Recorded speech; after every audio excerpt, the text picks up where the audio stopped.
history of monopoly building in America. Over the course of this nation's history, there have been at least three major phases of monopoly building for wealth and power. The first monopoly building phase in American history occurred during the colonization of America when Europeans in general and the English in particular formed and held natural monopolies in land ownership, slave trading, and slavery supported industries. England exerted the power of its newly founded slavery based wealth by instituting the Navigation Act in the 1760s and other laws and tariffs that mandated that American colonists ship their slave produced raw products and goods to England for processing, manufacturing, and marketing. The colonists then had to purchase back the finished products at higher and inflated prices. This system effectively allowed England to exercise full economic and political control and to economically exploit its colonies as well as other nations. England became the king slave trading. England became the king of slave trading and held a natural monopoly on constructing slave-based economies.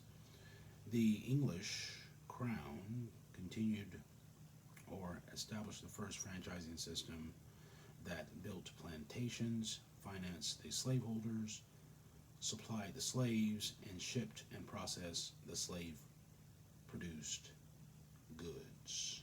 It took a full century for the American colonists to recognize that they were locked into an English monopoly.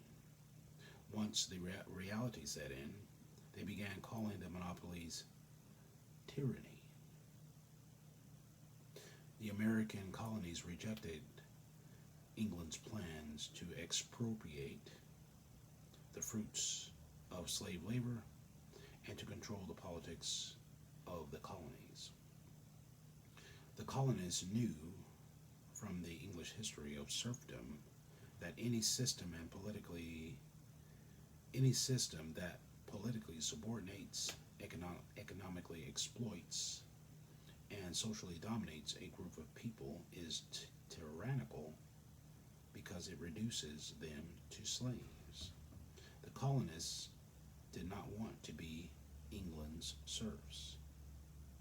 They preferred to fight, and when they did, they ignited and fought the Revolutionary War for their independence.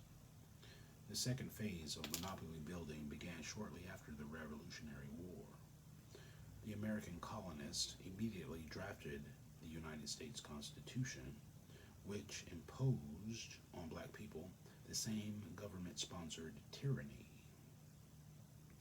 that the colonist or colonialist rejected under the English rule. The founding fathers of this nation, most of whom were slaveholders and sympathetic to other slaveholders, drafted and ratified the United States Constitution. That document gave the colonial slaveholders a collusive monopoly, the same monopolistic controls that England had over their colonists before the war. Just as slave labor had made England wealthy, it allowed Southern slaveholders to operate in their own best interests rather than the best interest of Northern whites or enslaved blacks. The North eventually concluded that it could not acquire competitive wealth and political power until it broke the South's monopoly on black labor. In 1861, the Civil War broke out between the North and the South over wealth and political power. The third phase of monopoly building occurred after the North won the Civil War. The war effectively destroyed legalized slavery and transferred the South's monopoly on wealth and political power to the North. The North focused its newly acquired wealth and power on industrializing the North and the West. The massive amounts of money previously invested in the slavery industry and the Civil War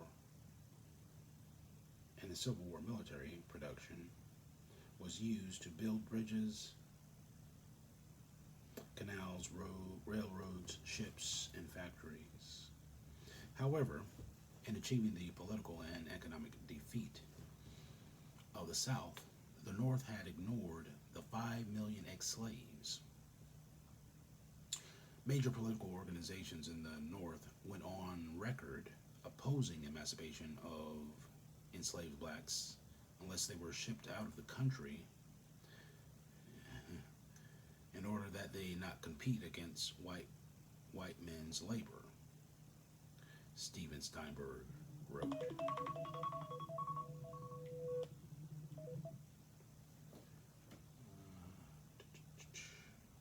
The North abandoned black ex-slaves. The South got the message and commandeered blacks into semi-slavery, while the North looked the other way.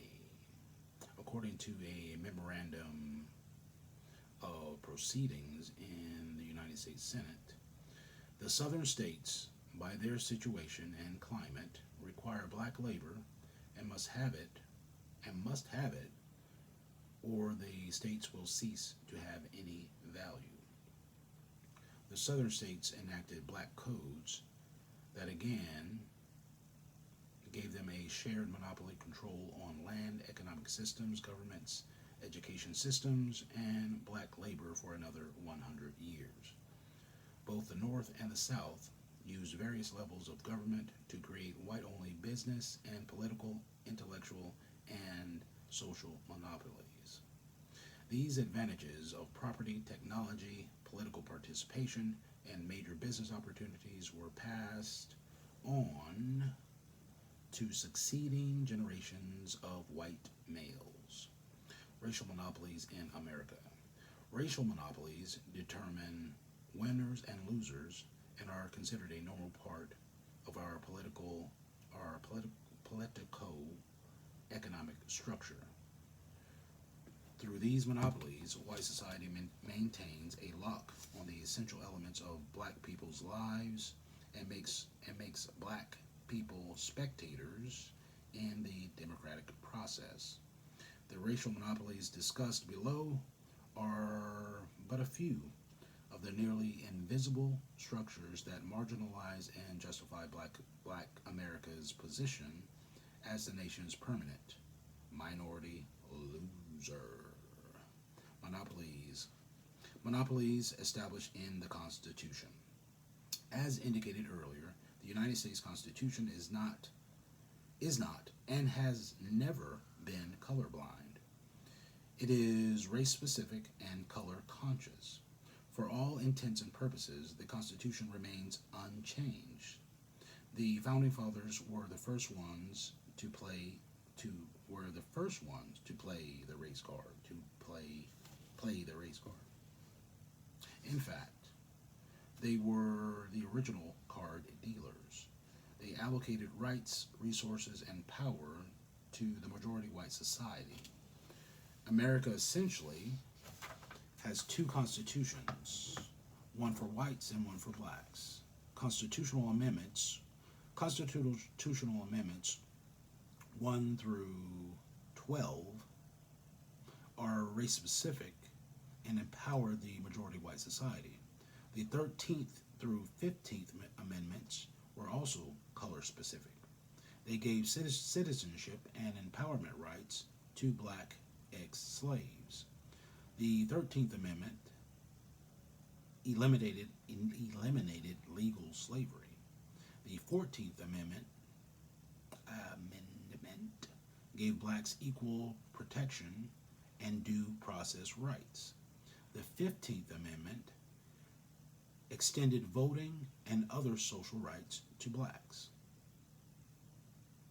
Majority society has co-opted these amendments. During Reconstruction in the 1860s, major social and economic forces began to make these amendments colorblind, even though they were originally specific to blacks. The term colorblind was not formally used until 1896 when Chief Justice John H. Harlan of the Supreme Court issued a dissenting opinion in the Plessy versus Ferguson decision. The Supreme Court held that there was nothing wrong with separate but equal accommodations for blacks and whites as a public policy. But Justice Harlan said the Constitution was colorblind. He was the first to say it, but he was wrong. The Constitution is and always has been color specific.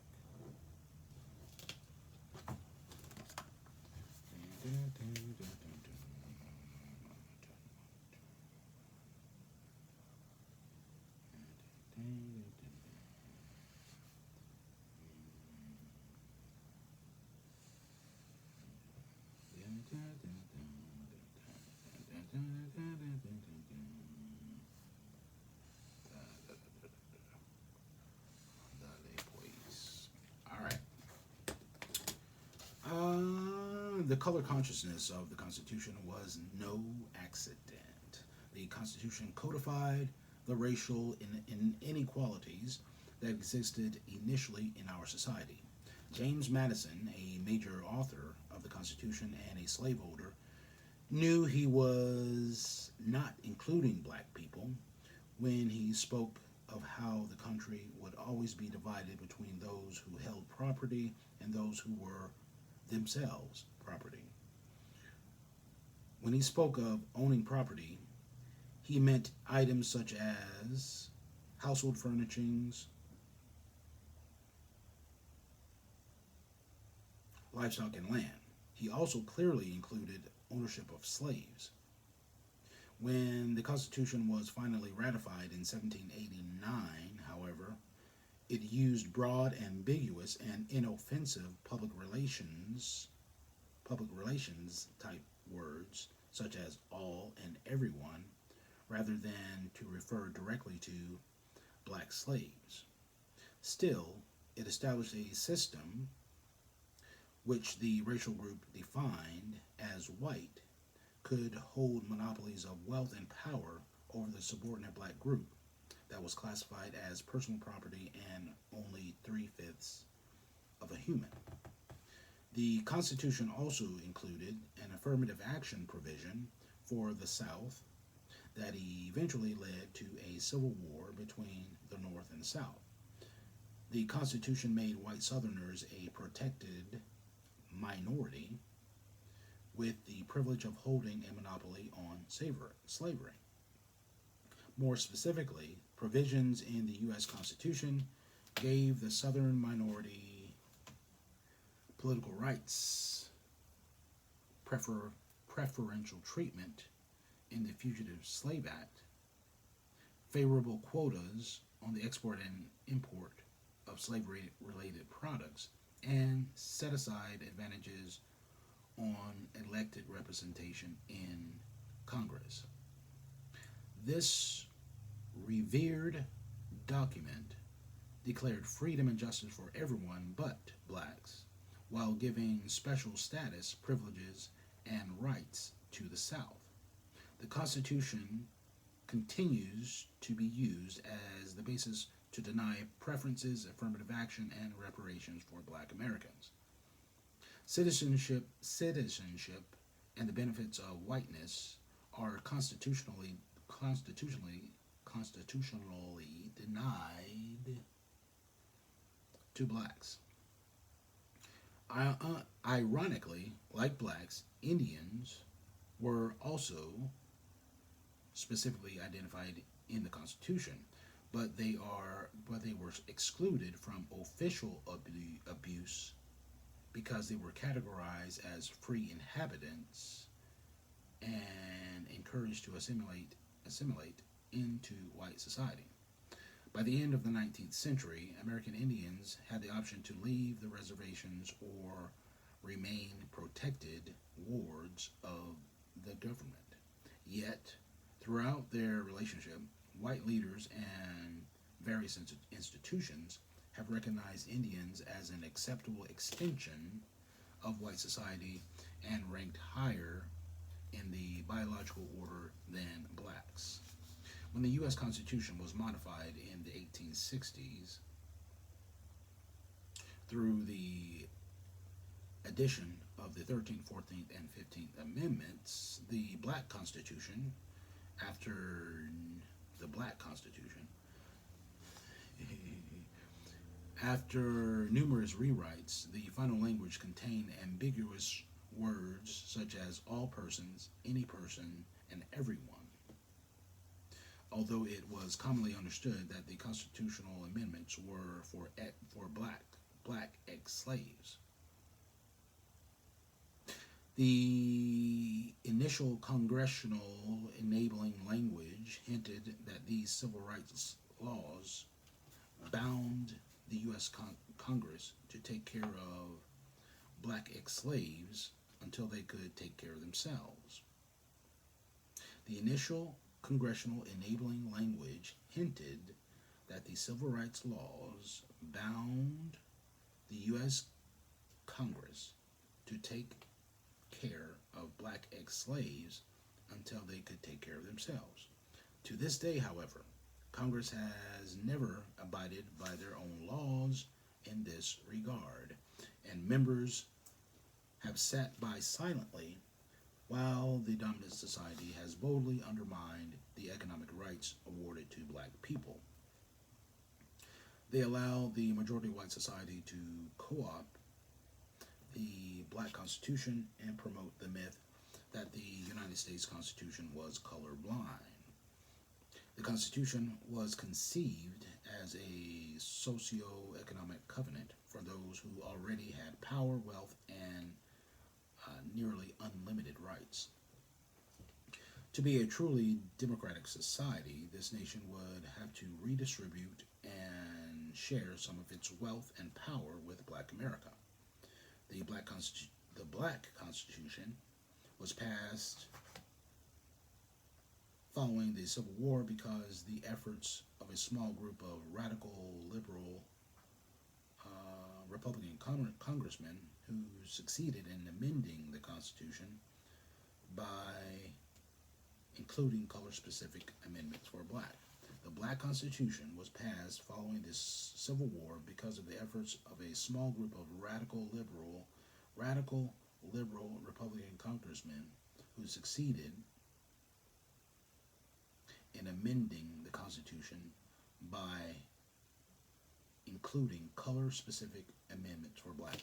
These amendments gave blacks a minimum level of rights that certain congressmen hoped would offset some of the tyranny of the white majority society.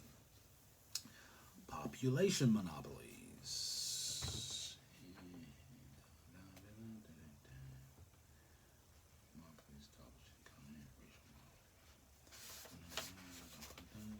Population monopolies.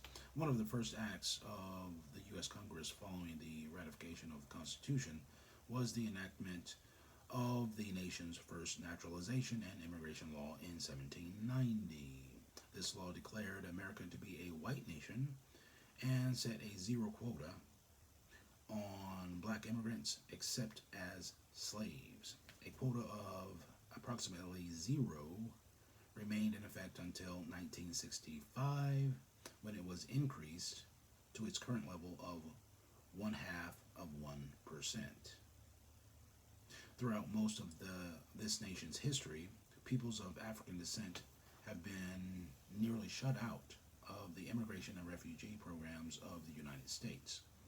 Blacks have competed in this nation's majority wins population gain. Okay, blacks have competed in this nation's majority wins population gain almost exclusively from birth rates rather than immigration. Though they could never win as a national majority, they also have never won as a local majority. The civil rights movements, the civil rights movement's quest for integration ensured that blacks would always be a minority population in white schools, businesses, jobs, communities, and entertainment centers. The census is conducted every decade and establishes the official population count of the country. Efforts to create a multicultural category in the 2000 census will most likely dilute and in reality distort downward the number of blacks in America. Dilution of population numbers assures that blacks will lose status as a numerical majority minority.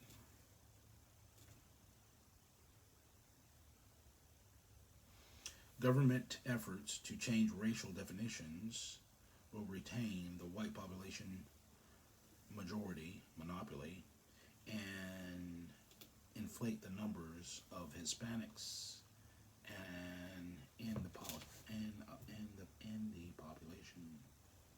In his book Uprooting Racism, Paul Keeble says whiteness is a many-faceted phenomenon, slowly and constantly shifting its emphasis, all the time maintaining a racial hierarchy and protecting the power that accrues to white people. Although there are no natural or essential qualities or characteristics of whiteness or of white people, it is not an easy fiction to let go of. By constantly enlarging the ethnic boundaries of whiteness, all Europeans, Middle Easterners, Hispanics, and soon Asians, whites separate people who are entitled to privileges and wealth from people who are exploited and violated. In a group-based society, constant efforts to enlarge the majority white population ensure that a shred of racial population monopoly will continue to exist far into the future. The 2000 census form offers blacks 54 subcategories to opt out of their race and further atomize their population numbers. The census will not dilute whiteness. On the contrary, it further expands the definition of whiteness. Let's look at how a shared white monopoly impacts black America's life chances.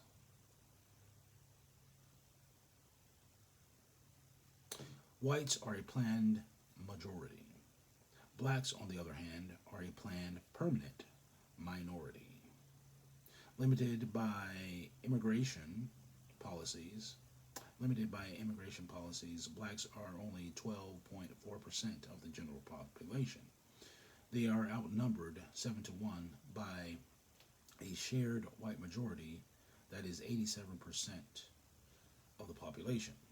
This means that whites can override blacks at least 7 times,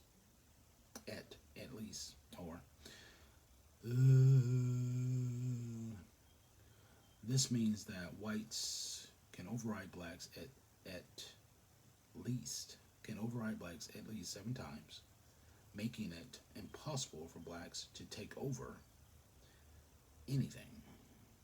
Moreover, with the exception of entertainment, blacks do not exceed 1% of ownership, control, or representation of anything positive in American society. In critical, skilled professions such as doctors, lawyers, architects, engineers, scientists, judges, physicists, business owners, wealth holders, and elective officials, blacks never exceed 1/2 of 1%. If every black professional was hired in public sector or private sector jobs, whites would still hold 99.5% of the professional positions. If all of the 36 million black people in the entire country were employed, the educated, the uneducated, the educated, the uneducated, senior citizens, those in prison, children, infants, teenagers, their total numbers would never exceed 12% of the workforce.